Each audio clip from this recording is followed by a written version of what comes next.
আসসালামু আলাইকুম দর্শক, বাংলা টেস্টি কিচেনে আরও একটা নতুন রেসিপি দেখার জন্য সবাইকে স্বাগত। শীতের আমেজ পিঠে পুলি খাওয়ার মজাই আলাদা, তাই আমি শীতের আগেই বানিয়ে ফেললাম দুধ পুলি বা ক্ষীর পুলি পিঠে। অনেকেই কমপ্লেন থাকে পিঠেগুলো বাসি হয়ে যাওয়ার পরে শক্ত হয়ে যাচ্ছে বা ফোটানোর সময় ভেঙে যাচ্ছে। আমি যেভাবে এই পিঠেটি বানিয়েছি সেম টু সেম প্রসেসে বানিয়ে নিলে পিঠেটি শক্ত বা ভেঙে যাবে না। আপনারাও পিঠে বানিয়ে নিতে পারবেন।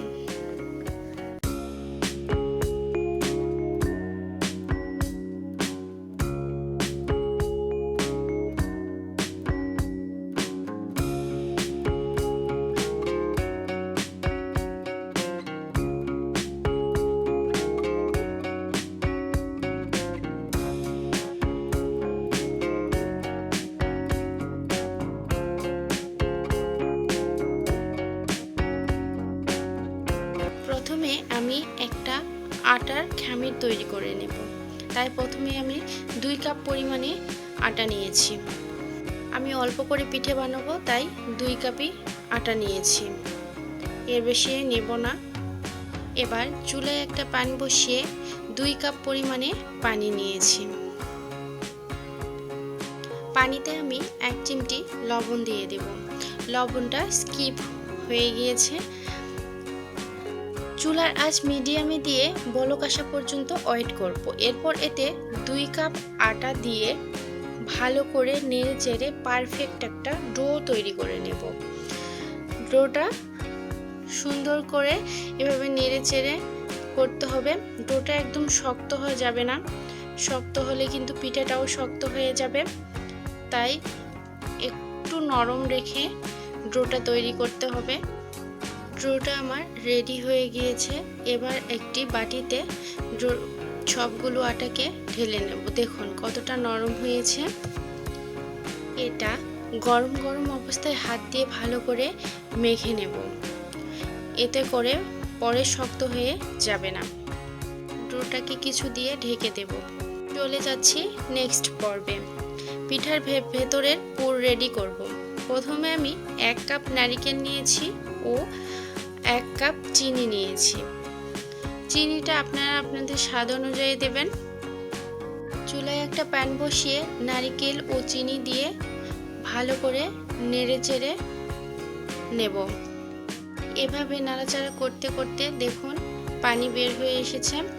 এতেই নারকেল সেদ্ধ হয়ে যাবে। এখানে এক্সট্রা পানি ব্যবহার করার দরকার নাই।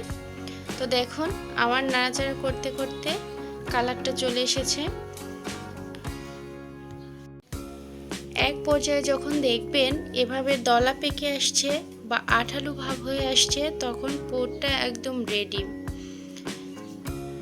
পিঠের ভেতরের পুর বানানো কিন্তু আমার শেষ। এবার পিঠেগুলো বানিয়ে নেব। চুলা থেকে নামিয়ে পুরগুলোকে আমি ঠান্ডা করে নেব।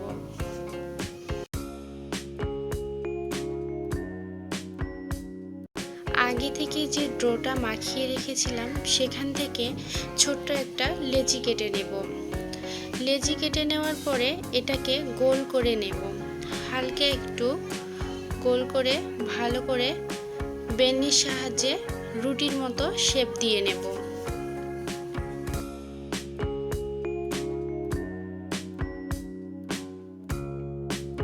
এখন আমার রুটিটি বানানো হয়ে গিয়েছে। এবার একটা ছোট্ট গ্লাসের মাধ্যমে এভাবে ছোট্ট ছোট্ট করে পুরির মতো শেপ দিয়ে নেব। এভাবে একটা একটা করে সবগুলো করে নেব। এই পিঠাগুলো খেতে কিন্তু খুব মজা লাগে, আর দুধে ভেজানো। বিশেষ করে এটা ঠান্ডা হলে তো আরো বেশি মজা লাগে। একবার আপনারা বাড়িতে অবশ্যই ট্রাই করে দেখবেন।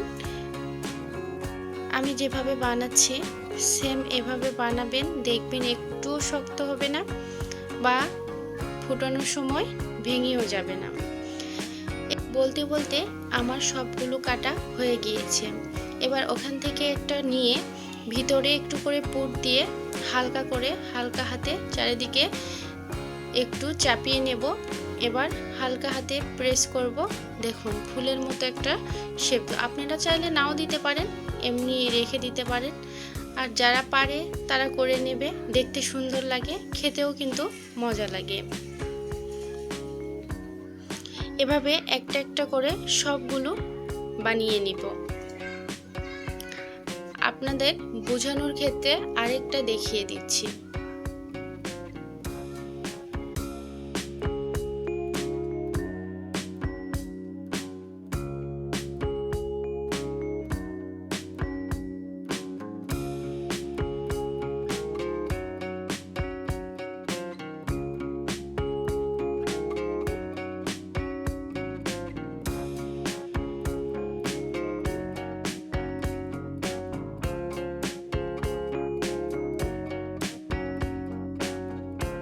এবার পিঠের জন্য দুধ দিয়ে ক্ষীর বা রস তৈরি করব।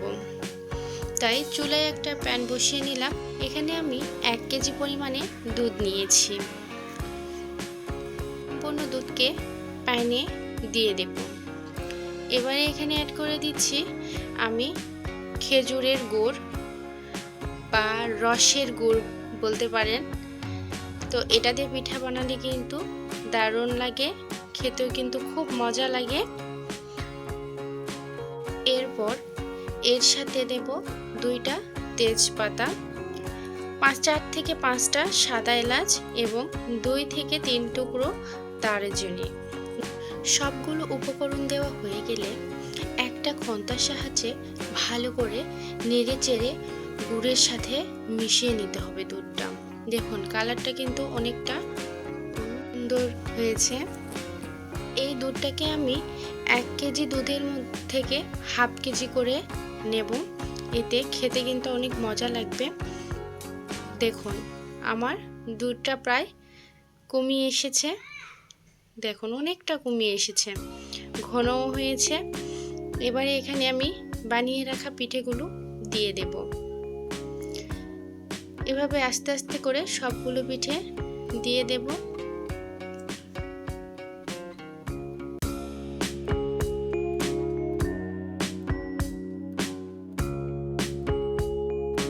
পিঠেগুলো দেওয়া হয়ে গেলে একটু আলতো করে নাড়িয়ে দেব, যেন পিঠেগুলো একটার সাথে আরেকটা না লেগে যায়। এভাবে ঢাকনা দিয়ে ঢেকে দেব।